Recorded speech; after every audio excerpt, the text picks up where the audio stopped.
Thank you everyone for being here. This is a historic moment in the Arizona State Senate, but before we begin, I would like to extend my deepest gratitude to all the individuals who have made the healthy movement what it is today. That's each and every one of these parents up here and everyone sitting at the dais. Sitting beside me, Secretary Robert F. Kennedy Jr.,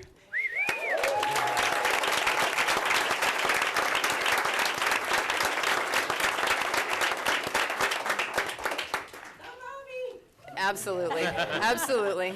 House Representative Leo Biasucci.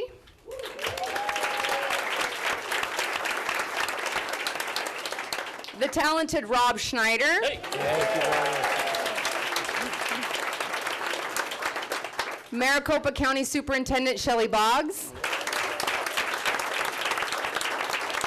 And certainly not the least, Dr. Julie Hinman. Thank you very much, everyone, for being here today.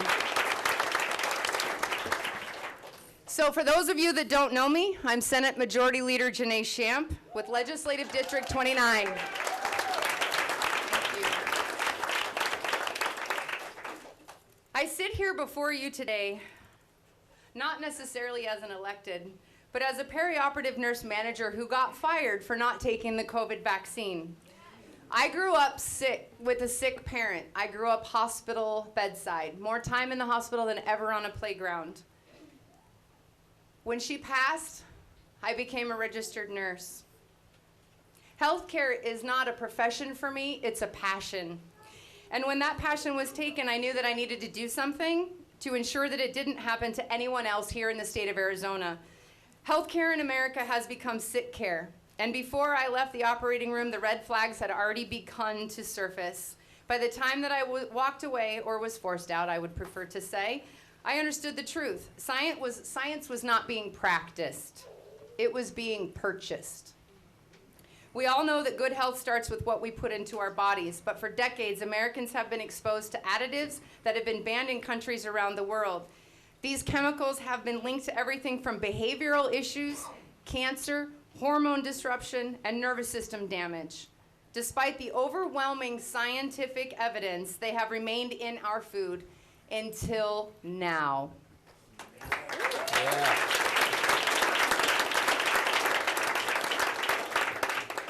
This is a historic moment of leadership for our state. Arizona is once again proving that we will stand up for what is right, even if we face opposition. We are prioritizing the health of our citizens, our children, over corporate interests. We are choosing science over profit. We are choosing the well-being of our children over outdated policies that have left them exposed to unnecessary risks. So together we will continue to fight where every Arizonan has the chance to thrive, and together we will make Arizona healthy again.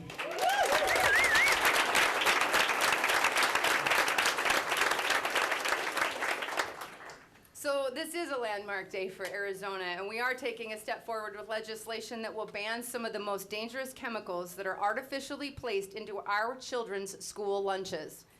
I will now turn it over to the bill sponsor, House Representative Leo Biasucci, to discuss his important and landmark legislation. Perfect. Thank you, Madam Majority Leader. So I first want to start off thanking this man sitting next to me right here. You know, there was a moment in August where he and President Trump came together and said, we're going to do what's best for the country. We're going to do what's best for the health of our people. They didn't have to do that. He didn't have to do that. But he did because he loves this country too much. And I want you all to give him a round of applause for that moment.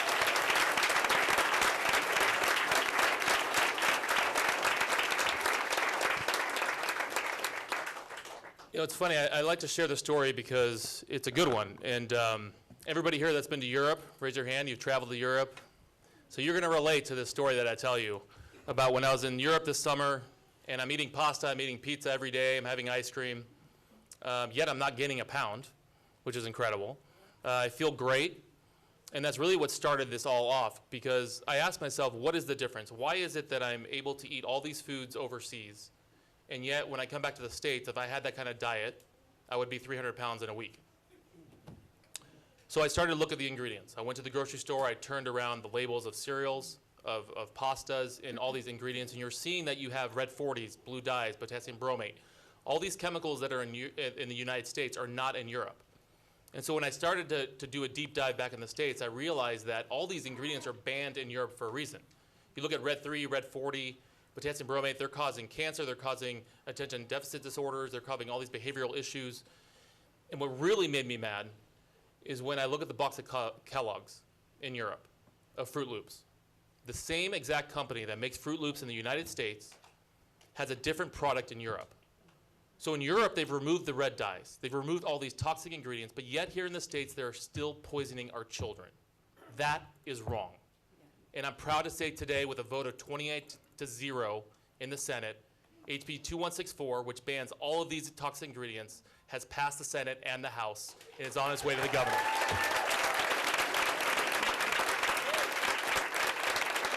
Representative Biasucci, Yes. I believe that the two bills are actually on the governor's desk as we speak. There we go. So on the governor's desk, which is incredible. But I just want to talk about how this is an incredible moment in history. You know, we have people that have been talking about this for a very, very long time. You talk about, you know, the Dr. Amons, the Dr. Mercolas, the Callie Means, the food babes. So many people have been talking about the health of our children for so long, but it wasn't until Secretary Kennedy was able to get in the position that he's in with that biggest microphone that people finally listened. And here we are today, about to save every one of these children's lives in front of us by doing these bills.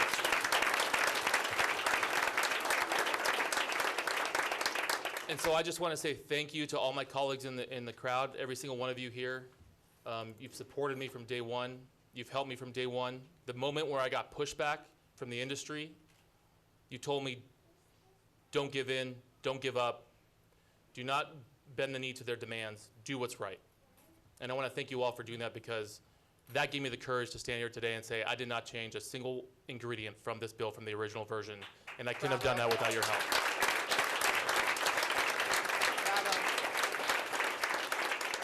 So that being said, let me turn it over to the comedian. Rob Schneider, everybody. Well, it's a pleasure to be, this will be the last time that I'm the same height as these children in front of me. And I would like to first thank the Democrats in the state legislature here for joining the Republicans unanimously for doing what's best for our children. This is not partisan. This is people. These are our children. These are the most important, precious members of our society. This is our future. This is everything. Now, people have been saying that for decades. This is the first administration in my lifetime that's actually doing something about it. And it really is a testament to this great state that we can get together and do something that is 100% positive for everyone in this state. And I will say this, and you know, the numbers are absolutely stunning.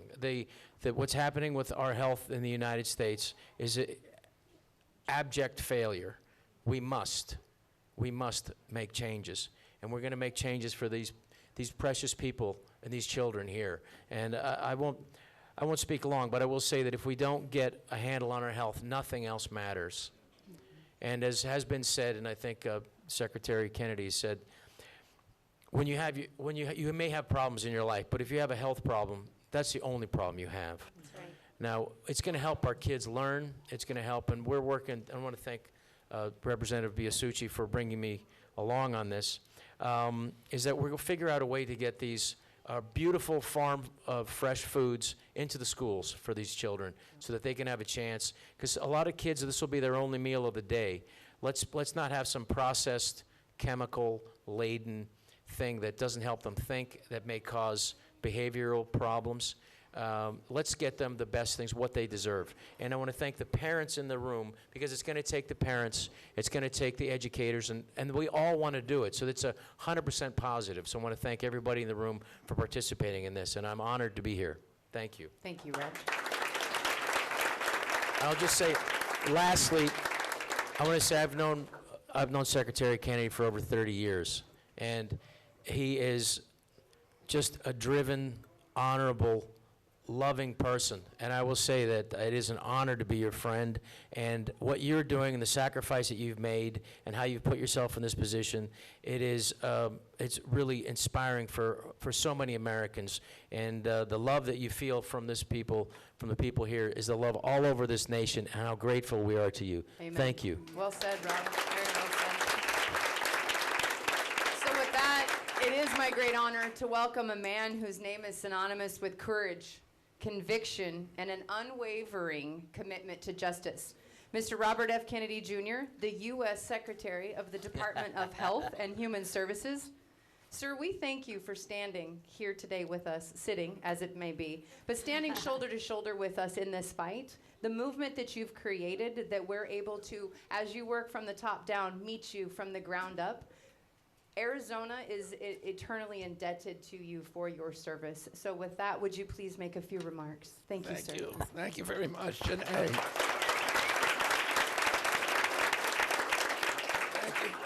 Thank you, Leo. I also want to thank President Trump for putting me here and for allowing me to live my dream of fighting to make America healthy again and doing that effectively.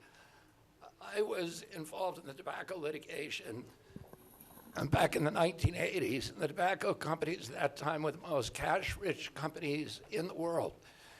And they saw the writing on the wall that they were facing regulatory headwinds and that their consumer base was moving away from them. So they decided to diversify, and they decided to buy food companies. So by the mid-1990s, the two biggest food companies in the world were R.J. Reynolds and Philip Morris. And they took thousands of scientists that they had employed to make tobacco more attractive and more addictive. And they moved them to do the same thing with foods. And they began going into their laboratories and developing tastes and mimicked real food. And people eat those products today, and our bodies are not designed to metabolize them.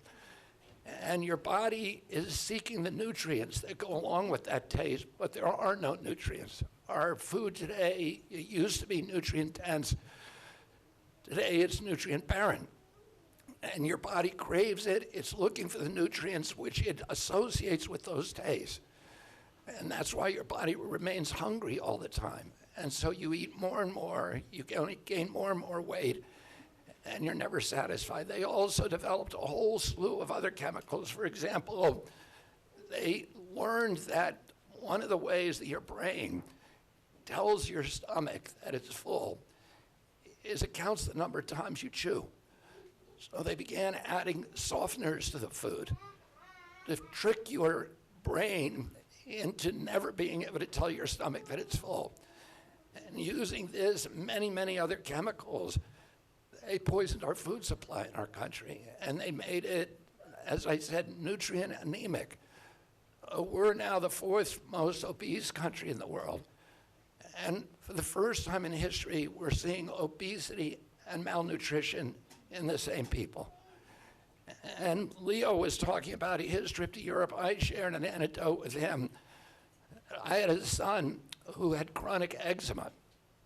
And anytime he ate pasta or bread, he would get outbreaks on his whole body, and they were excruciating for him. He went to University of Bologna for a year, and he ate spaghetti 3 times a day. He never had an outbreak. His eczema disappeared. And this, what we're doing to our children is criminal. And we have to stop. We are now the sickest country in the world. When my uncle was president, 3% of Americans had chronic disease. Today, 60% have chronic disease. We are the sickest country in the world. Our autism rates have now gone from 1 in 10,000 in my generation today, in 70-year-old men, to 1 in every 31 in my kids' generation. The diabetes rate has exploded. When I was a kid, an average pediatrician would see a single case of juvenile diabetes in a 40 or 50-year career.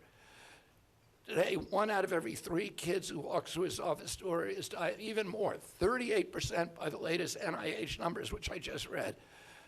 38% of teens now are diabetic or pre-diabetic, 50% of our adult population.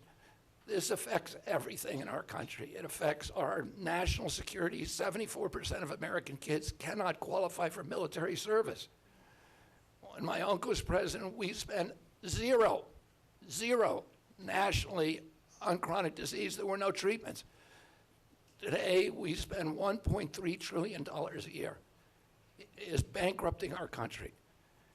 And this step that these brave legislators took, and I want to thank the Senate President who's here also. Will you just stand up?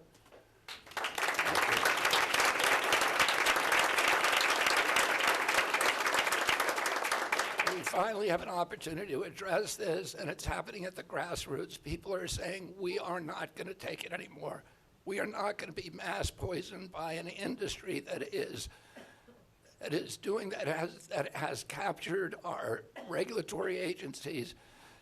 And this is what Leo was talking about. We have 10,000 ingredients in our foods, and the Europeans have 400.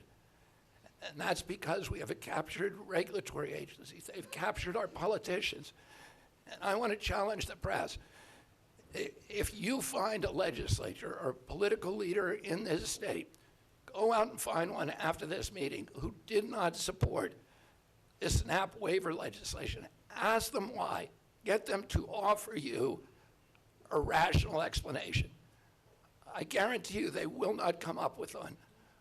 Why are we paying for sugar drinks that are poisoning our kids and giving them diabetes? If you want a Coke, God bless you, go get one. But the taxpayer should not be paying that in a nutrition program. This is supplemental nutrition.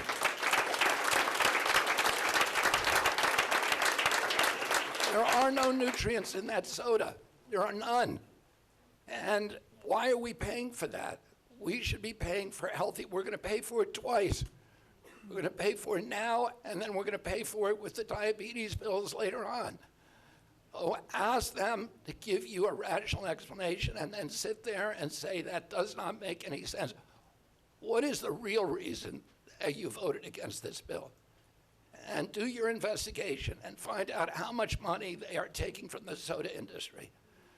And you look at all of these public health groups like the American Heart Association, that oppose this legislation. How can they do that? Ask them, how much money are you taking from the soda industry? This is clear cut.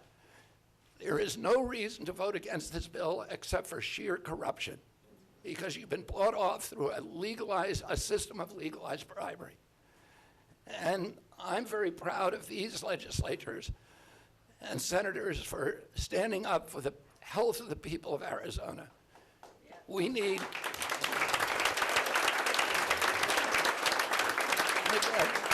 I want to thank President Trump. President Trump has promised to make America great again, and that means he has to make us strong. And we cannot be a strong nation if we do not have a strong people. If 60% of our people are killed, are sick.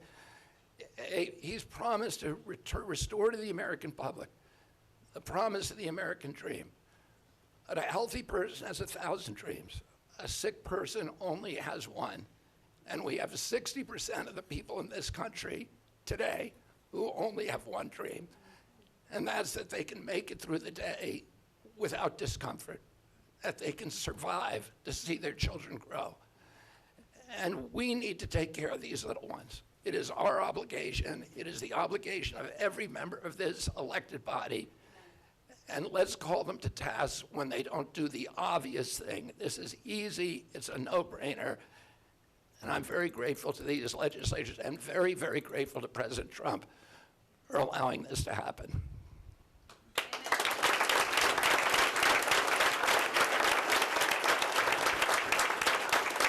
Thank you, Mr. Secretary. So also joining us today is Maricopa County School Superintendent Shelley Boggs, and she has been a dedicated advocate for the well-being of our students and the future of our communities for quite some time now. So please, if you wouldn't mind making a few remarks. Okay. Can you guys hear me? Okay. Doesn't sound like you can from here. I'm Shelley Boggs, and I have the honor of being the Maricopa County School Superintendent, where every single day my team and I work hard to make sure our students are safe, supported, and thriving. And I'm humbled and honored to be in this room with parents and advocates like Robert Kennedy Jr., so awesome, who believe that keeping our kids, the priority for our kids is making sure that they are healthy. I'd also like to thank President Trump for his bold, forward-thinking vision to make America healthy again. Those words are not just a slogan. It's a message, it's a call to action. And because of leadership in Senator Champ and Representative Biasucci, did I say that right? Biasucci. We are working to make that vision a reality here in Arizona. It's unfortunate that we have gotten to the point in this country that we have to have a law and bill in place to make sure we're not poisoning the kids. It's crazy, but this is where we are. These House bills are going to make sure that this stops. And we get to do that right here in Arizona, and we get to keep Arizona from being sick. This should not be political. It's about putting the children's health first. When our children are strong, our country is strong. Amen. If we want to make America healthy again, we have to start somewhere. And we are starting here in Arizona. Yeah. Thank you.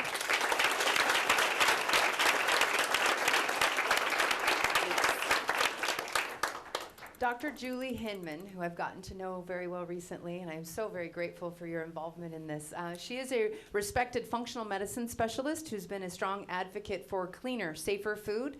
Her expertise and personal passion have played a critical role in raising awareness about the dangers of harmful additives in our food supply. So thank you very much for being here today, Dr. Julie Hinman. Thank you.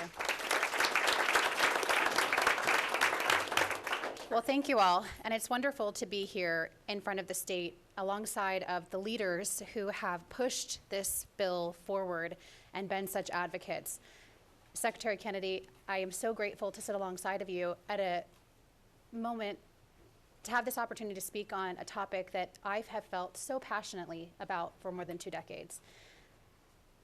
It is wonderful and emotional at the same time. As I became a mother of 3 kids, age 2 to 9, the impact that I was seeing in my professional career was very apparent that it became more urgent now than ever. I left traditional medicine where I worked for about 15 years in the hospital because I realized that our chronic disease rate and what was impacting our families and our residents here was at a critical mass. As a matter of fact, it almost seems as a swell that it is unstoppable. The stopping, though, starts with these kids and the foods that they are exposed to and the way that we teach and educate our children on how to advocate for what is really healthy and what their outcomes look like. We know that when kids are diagnosed with diseases like diabetes in childhood, they are far more likely to suffer those same consequences into adulthood, and most do not ever undo that condition, including obesity. So it is tragic, and the processed foods have no place in schools. So Representative Biasucci, thank you for including me in this. Senator Champ, I am proud to stand alongside of you as a nurse who is committed to the health of our communities and to the wellness of our state, and more importantly, to our nation. So the fact that this has become a table topic makes me so thrilled, and I'm proud. I'm proud for the parents who are standing up for their children and who are demanding better for them, and from their healthcare providers too, because it is time that your healthcare providers understand the impacts of these foods and the lack of activity that they're getting inside of their routines, and it has so many impacts. And so I see that every day. I am hopeful. I am excited for where this is headed. And again, I thank you for including me here today. Thank you very much. You know, as we start to look at this, it almost feels daunting when we first start. And then as it starts to continue to grow and we are able to have so many people involved, and I'd like to have a round of applause for all the parents that brought their kids down here today because they know how important this is. All right. Thank you very much. And with that, we'd like to open it up to the press. Kim, if you would like to go ahead and manage that, we'll take questions from the press for approximately about 10 minutes. Okay, reporters, when you're called upon, you will walk up to the podium, introduce yourself. You will ask one question relevant to this event. Let's start with Stephanie from Arizona Republic. Hi, Secretary. I wanted to know what your strategy is for stopping the measles outbreak in Texas that continues to grow. Our strategy has been very successful. There are 640 cases now in Texas. The number continues to grow by the day, but the growth rate of the measles are 640 nationwide, about 440 in Texas. The growth rate has diminished substantially. I would compare it to what's happening in Europe now. We've had 640 cases here. They've had 127,000 cases and 37 deaths. And so what we're doing here in the United States is a model for the rest of the world. Thank you. Again, please make sure that the questions are relevant to the topic of the conversation today. Thank you. Jonathan Cooper, Associated Press. Yeah, thanks, Mr. Secretary. You said on Sunday that the MMR vaccine is the best way to prevent Sir. the spread of measles. Sir, we're I'm talking about gonna food. go ahead and cut you off right there because we're here to talk about what we're doing for these Yeah, let's kids. talk about food. Yeah, thank you. No. Let's talk about the food. Let's talk about the food. Let's talk about the food. Thank you very much. Thank you. Thank you. Ashley Rodriguez, Fox 10. Hi, Secretary and Rep. A lot of the opponents of the MAHA agenda would say that you're not addressing the root causes, which are economic insecurity and food insecurity, economic inequality, underfunded public health systems. What would be your response to that? My response is that this is a multifaceted etiology, and but the principal cause is the poisoning of our food system. Epidemics don't happen for genetic reasons. Epidemics we're seeing them across socioeconomic barriers. We're seeing them everywhere, in every demographic. And the reason for that is our food. No health secretary in history has ever addressed that. And, everything else that people have done in the past is about deciding who's going to pay for the mess, or whether we're going to have a public-private option, whether we're going to have Obamacare, whether we're going to have private insurance, Medicaid, Medicare, and all of those are important debates to have. But ultimately, they're all about like moving deck chairs around on the Titanic. The ship is sinking. Americans are getting sicker. We are the sickest country on earth. We had the highest death rate during COVID of any nation in the world. We had 16% of the COVID deaths, and we only have 4.2% of the world's population. When CDC was asked, why did we have so many people killed, CDC said it's because we have the highest chronic disease burden on earth. The average American, according to CDC, who died from COVID had 3.8 chronic diseases. If we don't address this core reason, then everything else we do is just wormwood and bile. It's meaningless. We have to address this, and it's President Trump's priority that we do so.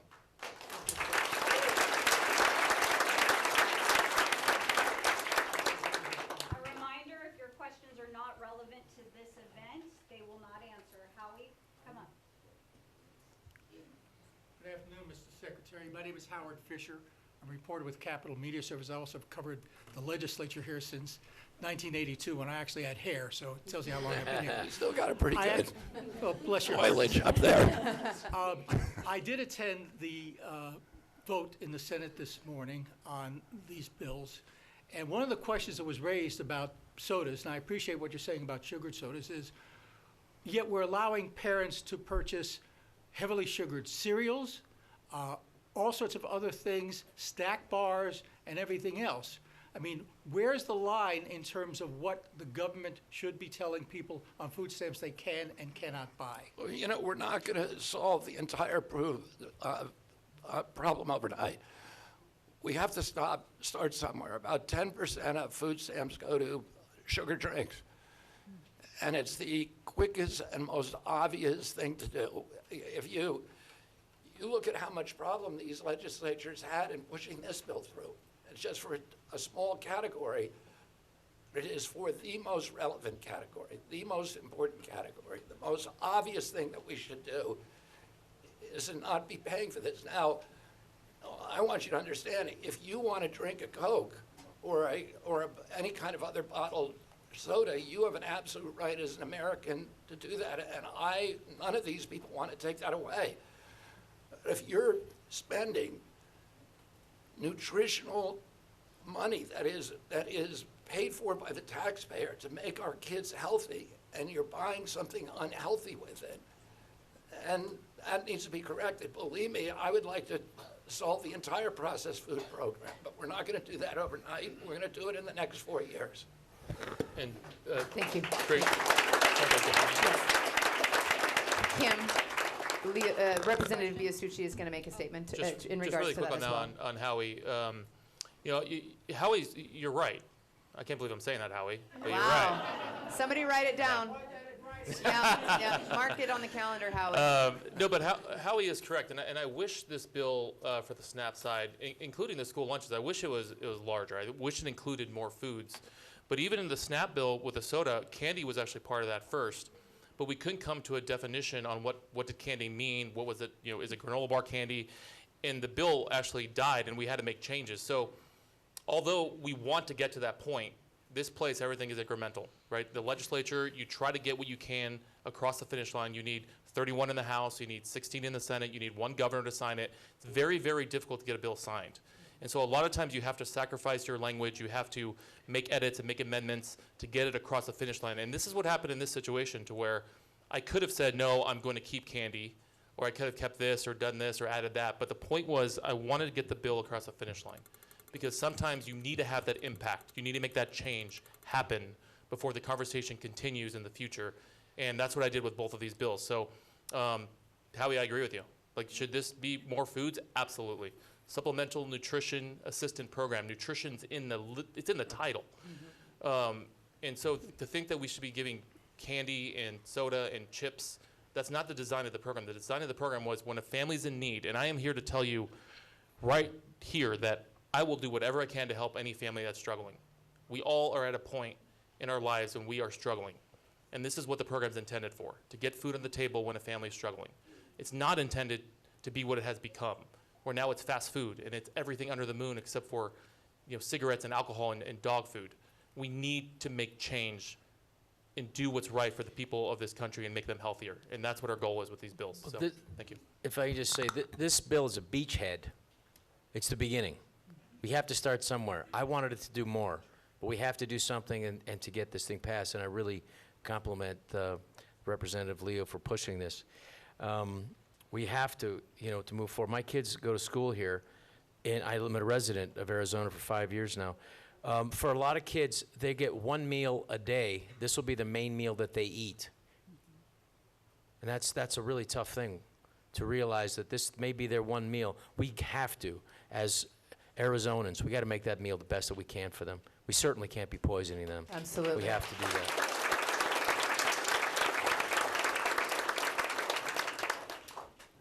Hi, Secretary. Catherine Houghton with KFF Health News. I am wondering, regarding the bill that you all were just discussing, the Foundation for Government Accountability has been working to pass similar bills in other states since early 2024. I am wondering, have you talked with the head of the USDA about whether they would grant approval for those changes in those states? And also, what do you see as the Foundation's role in public assistant policy? That's a good question. I've had many conversations with Brooke Rollins. In fact, I attended last week a rally with Governor Morrissey in West Virginia with her. He passed a very similar bill in that state, a SNAP waiver bill, and signed it. And she has joined me in asking every governor in this country to apply for a waiver to USDA, and she will grant it.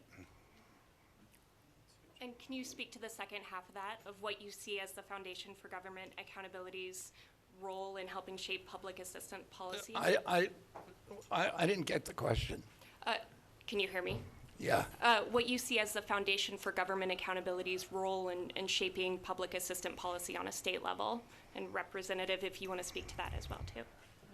Sure, I can, so FGA, a great group that assist with of a lot of different policies, a lot of different bills down here. They were behind the SNAP bill, including a bunch of other bills for government accountability. So, look, they're a great group, along with a lot of other great groups. We have, at the legislature, you get contacted by a ton of groups, a ton of policy people, a ton of think tanks that come to you with ideas. They are just one of them.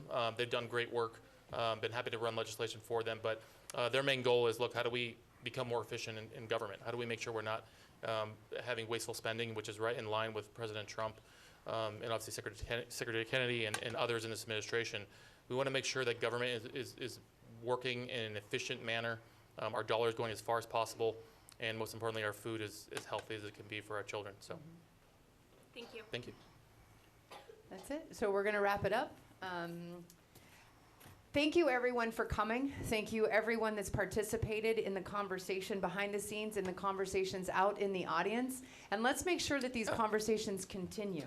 And would you like to make any closing comments, either one of you two? I'm very grateful to the legislature. I'm grateful to you, Jenny, for your leadership, and Leo, and all the legislators who work so hard to get this bill across the finish line. And again, I want to thank President Trump for his support and for sending me across the country to encourage people to do the same thing.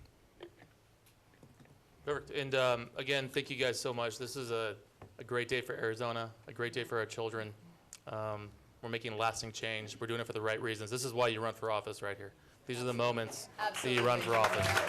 Do this right. So thank you. Thank you, everybody. Thank you, everyone.